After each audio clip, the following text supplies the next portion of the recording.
Happy birthday to you. A heavenly happy birthday wish for a love that spanned the ages. We love you. We love you, Danny. Alan, I want to crawl right through this darn computer and give you the biggest hug in the world, my friend. Sunday night was the first time in 42 years I didn't have Suzanne next to me. They were married for 46 years, a storybook romance.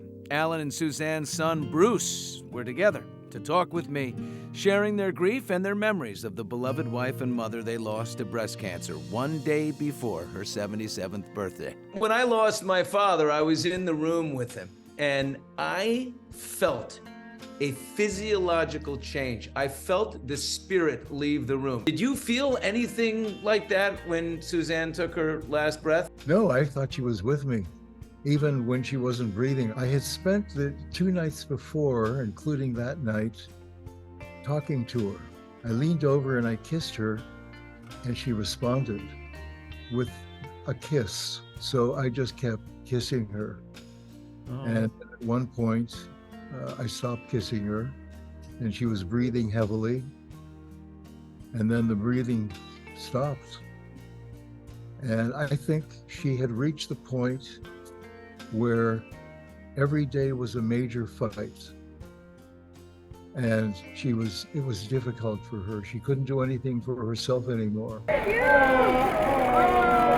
Tell me about the first time you saw Suzanne. I was hired by ABC to do a game show called the Anniversary Game. And I look across on the other side of the stage is the most incredible, most beautiful girl woman I've ever seen in my entire life. And I start walking across, and I've always been really bad with come-on lines. I mean, really bad with come-on lines. So I thought, what am I going to say?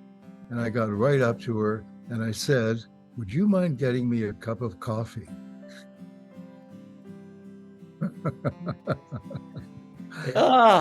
Imagine that now. You would have gotten one right in your face. Oh no, I'd be in prison. Oh, beautiful. When I first met her, I fell in lust, but like almost immediately, something else started happening, and it was this thing that has continued to grow.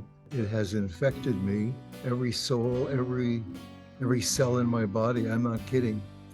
And I would give everything. I would give my life to have her come back right now. Suzanne was, of course, an actress, but she was also a New York Times best-selling author. Don't forget the ThighMaster. I mean, hello. ThighMaster, it was invented by a Swedish doctor, and it was V-shaped, so it was called a V-toner, and it was an upper body workout. I think they sold 10 or 12 units. So we said, leave it with us. She put it between her thighs, and she said to one of the guys, is this good for your thighs? And he said, oh yeah. I used to do aerobics till I dropped. Then I found ThighMaster. And it became this iconic thing. When I was in the worst period of my life and fired and thrown out, I was just beside myself, depressed. A letter came, page and a half, handwritten, from Suzanne, reminding me of who I am. Friend for life, just touched me. You know, she really loved you. Yeah. And, you know, I say that with honesty, because I watched her write the letter. You know, Billy, every time we would run into each other and I would tell my mom, I'd like, yeah, Billy and I ran into, she would say, oh, he's so great. He's just, and I think she had a little crush on you. She's like, he's so cute. But she knows I couldn't keep up with Alan, so he's just... Can we do one toast for Mom? Yeah. Around this hour every day, she'd have a tequila. Here's to the greatest woman in the world.